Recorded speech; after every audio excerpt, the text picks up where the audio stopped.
Humupa na ang malalim na baha sa isang bahagi ng Lopez, Quezon, kaya nakakadaan na muli ang mga sasakyan. Pero ang palayan at ilang bahay sa bayan nananatili pa ring lubog sa baha. Yan ang ulat ni Rod Lagusad.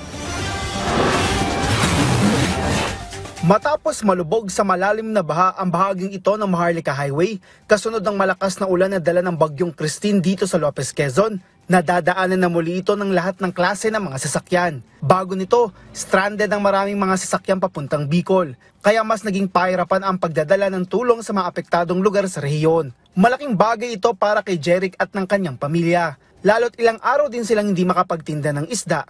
Ibig sabihin, walang kita. At least sir, marami na ho nakakabiyahe, hindi nahihirapan, hindi kagaya ng mga nauna na stranded kasi sila. Hindi makapaghanap buhay ng maayos. Hindi makadaan sir, nung baha. Ay, ngayon pa lang kami makakabiyahe mamaya. Ilang days kami hindi makapagtinda. Pero ang palayan sa tabi nito sa Barangay Kanda Ibaba, mistulang dagat pa rin dahil sa lawak ng baha. Ang mga palay dito, aanihin na sana. Ngayon ay hindi na mapapakinabangan. Si Tatay Conrado, doble kalbaryo dahil bukod sa kanyang pananim, ang kanilang bahay hanggang ngayon ay lubog pa rin sa lagpas taong baha. Hindi na niya napigilang maging emosyonal, lalo't hindi niya alam kung paano muling magsisimula. Anya wala silang masyadong naiselba dahil naging mabilis ang pagtaas ng tubig at lumikas sila kahit hating gabi na. Bahay nga mo, hindi na namin malabo. Hindi pa ako kaya ng 1 linggo. Yung tubig na yan. Kaya sabi ko nga po, kako tayo na. Yung mga palay namin, wala na, nakalabog na lahat. Naanay na po na, yun nga nadya po, oh. Sa akin po ito. Inagaw ko na lang niya sa tubig. Inaanod na po siya.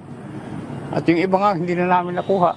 Sakop ng Purok Rosal ang kanilang lugar na isa sa pinaka-naapektuhan sa bayan. At dito po sa Purok po namin, halos po kami 44 family lahat po.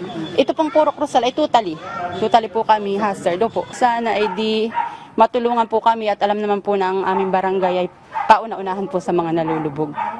Sa kabuuan, may git-anin na pong barangay na naapektuhan ng pananalasan ng bagyo sa bayan. Tuloy-tuloy po yung ating mga assistance na binibigay, especially siyempre ang galing sa ating lokal na pamahalaan. Since yung bago pa lang yung bagyo, yung mga action taken natin at yung after nung umaga, tuloy-tuloy na sa pag-ikot ng ating pumpunong bayan sa pamimigay at pag-asikaso dun sa ating mga evacuees. Dagdag ni Aguilar, binaba ang lugar kapag tuloy-tuloy ang malakas na ulan na nagdudulot ng pag-apaw ng katabing ilog.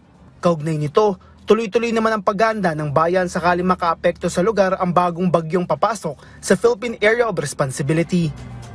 Rod Lagusad, para sa Pambansang TV sa Bagong Pilipinas.